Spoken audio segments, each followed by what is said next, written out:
Social മീഡിയയിൽ പലപ്പോഴും ചർച്ചയായ വ്യക്തിയാണ് സന്തോഷ് വർക്കി.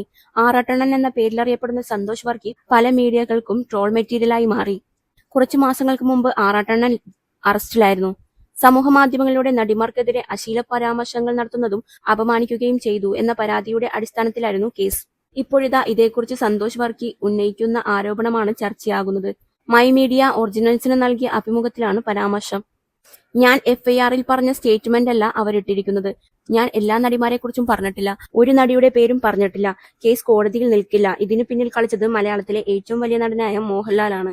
എന്നെയും ചെകുത്താനെയും അറസ്റ്റ് ചെയ്തതിന് പിന്നിൽ കളിച്ചത് മോഹൻലാലും സിദ്ദീഖുമാണ്. ട്രിവാൻഡ്രം ഗ്യാങ് ആണ് എനിക്കെതിരെ കളിച്ചത്. മോഹൻലാലിനെ കുറിച്ച് ഒരു കാര്യം പണ്ട് ഞാൻ പറഞ്ഞിരുന്നു. പരസ്യമായ രഹസ്യമാണ്, ഞാൻ പറയുന്നില്ല. അത് പുള്ളിക്ക് ഏറ്റു. അതിന്റെ വൈരാഗ്യമാണത്. തുടരും പടത്തിന് ഞാൻ റിവ്യൂ കൊടുക്കാൻ പാടില്ല. പ്ലാൻഡായ പരിപാടിയാണ്. എല്ലാ തെളിവും വിവരങ്ങളും എന്റെ കയ്യിലുണ്ട്. ഹേമ കമ്മിറ്റി റിപ്പോർട്ടിനെ കുറിച്ച് ഞാൻ സംസാരിച്ചപ്പോൾ എനിക്കെതിരെ ട്രാൻസ്ജെൻഡറുടെ കേസ് വന്നു. വ്യാജ കേസായിരുന്നു അത്. ഞാൻ അവരെ കണ്ടിട്ട് പോലുമില്ല. അമ്മ അസോസിയേഷനിൽ എന്തൊക്കെയാണ് നടക്കുന്നത്?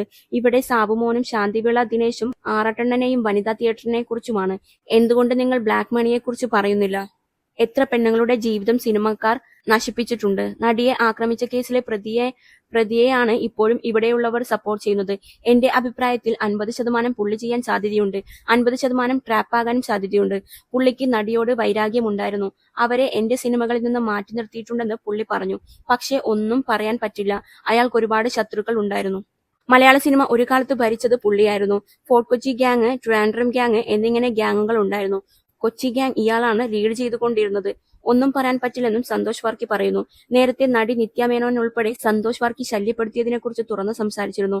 മാനസികമായി എന്തോ പ്രശ്നമുള്ളയാളായതിനാൽ പോലീസിൽ പരാതിപ്പെട്ടില്ലെന്നാണ് അന്ന് നിത്യ പറഞ്ഞത്.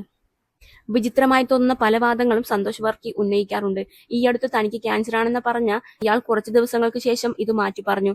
സോഷ്യൽ മീഡിയ റീച്ച് കുറഞ്ഞപ്പോൾ ചെയ്തതാണെന്നായിരുന്നു സന്തോഷ് വർക്കി നൽകിയ വിശദീകരണം. അന്ന് ഇയാൾക്കെതിരെ വ്യാപകമായ വിമർശനങ്ങൾ വന്നിരുന്നു.